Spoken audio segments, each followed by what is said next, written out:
L'évolution des modes d'apprentissage et des nouvelles technologies, couplée à cette période de crise que nous venons de traverser, a permis à de nombreuses entreprises de prendre du recul sur leurs pratiques, d'entreprendre une véritable transformation notamment digitale de leurs organisations et de déceler de nouvelles compétences clés à acquérir. Toute cette période a ouvert un champ de réflexion plus large pour envisager différemment les parcours de formation de leurs collaborateurs. Beaucoup d'entre vous nous ont interrogés ces derniers mois pour vous accompagner sur la création de nouveaux parcours de formation, plus ou moins longs, certifiants ou non, mais toujours à la recherche de solutions innovantes en nous appuyant sur un large éventail de modalités d'apprentissage attractives et percutantes pour l'apprenant. C'est donc tout naturellement que nous avons souhaité consacrer ce nouvel épisode de l'onde positive sur comment redonner du peps à vos parcours de formation. Bonjour à toutes et à tous, je suis Christophe, directeur des opérations chez RC, et pour m'accompagner aujourd'hui sur ce sujet, Anne-Sophie, consultante formation. Bonjour Anne-Sophie. Bonjour Christophe, bonjour à toutes et tous. Je suis très heureuse de vous retrouver sur l'onde positive. C'est en effet à travers 3 questions que nous souhaitons partager notre expérience autour de ce thème. Tout d'abord, comment abordons-nous la création d'un parcours de formation? Puis quels sont les ingrédients d'un parcours de formation performant? Et enfin, comment envisageons-nous les parcours certifiants? Autant de questions auxquelles nous allons répondre en vous donnant un maximum de bonnes pratiques pour donner du peps à vos nouveaux parcours de formation et de développement des compétences. Vous êtes prêts? C'est parti! Alors Anne-Sophie, comment abordons-nous la création des parcours de formation qui nous sont demandés par nos clients? Chaque création est différente, bien entendu. Il nous arrive parfois d'avoir à rechallenger des parcours de formation déjà existants dans l'entreprise. Souvent, nous y intégrons de nouveaux modes d'apprentissage, notamment distanciels.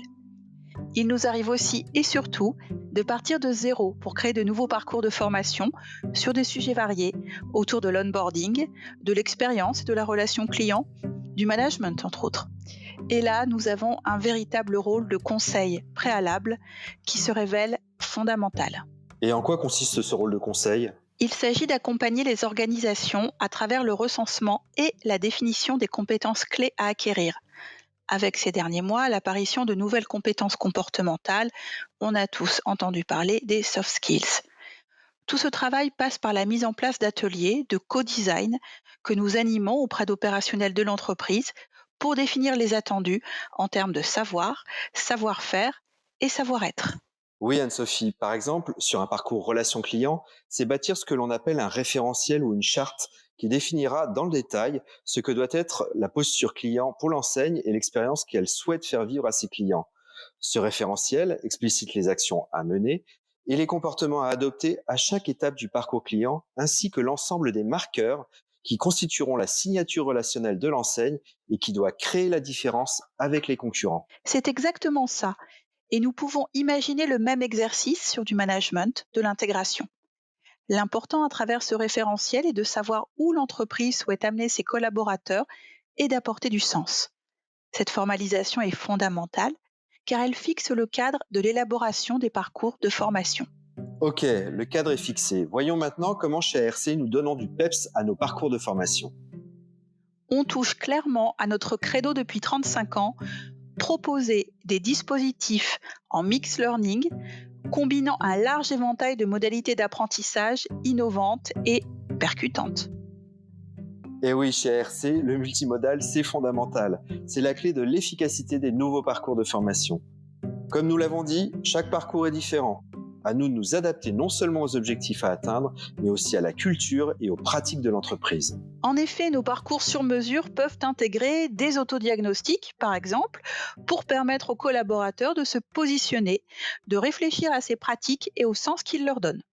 Ça peut également être un accès à des ressources asynchrones en digital learning pour sensibiliser, acquérir des fondamentaux, apporter une expertise concrète sur un sujet. D'ailleurs, chez RC, nous disposons d'une offre d'une quinzaine de modules en digital learning de 10 minutes chacun. Nos modules à ce qu'il paraît, sur des sujets en lien avec les pratiques managériales et la relation client. Leur scénarisation décalée autour de contenus concrets et opérationnels enrichissent parfaitement les parcours de formation de nos clients. N'hésitez d'ailleurs pas à nous contacter pour en savoir plus. Ensuite, pour se développer, nous créons tout un ensemble de périodes de regroupement, idéalement en présentiel, mais au regard de ces derniers mois, bien évidemment déclinables en format classe virtuelle, animé par notre équipe d'une 50aine de consultants formateurs. Et ces périodes de regroupement sont essentielles à différents moments du parcours. Au démarrage, pour donner une culture commune en phase avec les valeurs de l'entreprise, créer du lien et générer l'envie de suivre ce parcours de formation, nous intégrons de nombreux ressorts émotionnels et ludiques pour créer de l'émulation et embarquer les collaborateurs dans le parcours dans un esprit promo. Tout au long du parcours, pour apporter de la méthodologie, des échanges collectifs, des travaux de réflexion souvent menés en intercession pour expérimenter et des mises en situation concrètes. C'est aussi l'occasion de bénéficier de l'expertise de nos consultants formateurs. Et enfin, au terme du parcours, pour établir un bilan sur sa propre évolution et valider le parcours. Cette étape de bilan peut nous amener aussi à mettre en place de l'accompagnement terrain, individuel et collectif, imposé ou non en fonction des besoins. Cet accompagnement vise à assurer un suivi personnalisé directement sur site en situation de travail. Il vise aussi à élaborer des pistes d'action et à améliorer ainsi les pratiques professionnelles de chacun. D'ailleurs, cet accompagnement peut prendre la forme d'AFEST également. Tout au long du parcours, afin de garder le lien et maintenir l'attention, le collaborateur a accès à des ressources à consulter. Des vidéos, des motion design, des micro-learning, des documents PDF, bref, tout un ensemble de ressources créées spécifiquement dans le cadre du parcours pour l'aider à se nourrir et à préparer notamment les périodes de regroupement suivantes. Il a la possibilité aussi d'échanger avec ses pairs au sein d'un espace collaboratif que nous mettons à sa disposition. Enfin, pour accompagner chaque parcours que nous créons pour nos clients, nous sommes particulièrement attentifs à booster la ligne managériale dans l'accompagnement de ces collaborateurs inscrits dans un parcours de formation. Nous imaginons des toolbox très opérationnels pour aider les managers à relayer les bonnes pratiques, les animer et les challenger sur le terrain. Anne-Sophie, en introduction de ce podcast, nous avons mentionné le fait que nos parcours pouvaient être certifiés ou pas. Tu peux nous en dire plus ? Oui, en effet, notamment dans le cadre du FNE Formation, nous sommes régulièrement sollicités sur la création de parcours certifiés. Pour ce faire, nous travaillons avec un partenaire aguerri aux pratiques et aux rouages de la certification. Nos rôles et missions sont parfaitement définis et complémentaires puisque nous définissons conjointement ce que nous allons appeler la macro-pédagogie, l'architecture du dispositif. ARC crée les ressources et anime les formations. Notre partenaire est en lien avec le certificateur et l'organisme paritaire. À titre d'exemple, nous avons formé il y a quelques mois et sur une période de 15 jours, près de 800 responsables de magasins et leurs adjoints sur la mission de tuteur ou de formateur terrain pour accompagner tout nouveau collaborateur au sein d'un parcours onboarding certifiant que nous avons également créé. Cela nécessite de bien cadrer le dispositif pour que chaque action du parcours soit prise en charge par l'OPCO et validée par le certificateur. Il est donc nécessaire de donner à toutes les parties prenantes au projet et surtout aux formateurs tout un ensemble de procédures et modes opératoires détaillés comme le process d'invitation à chaque classe virtuelle, le système de fiches de présence digitalisées, un système d'évaluation précis et tracé, etc., etc. Et voilà, nous arrivons au terme de ce nouvel épisode.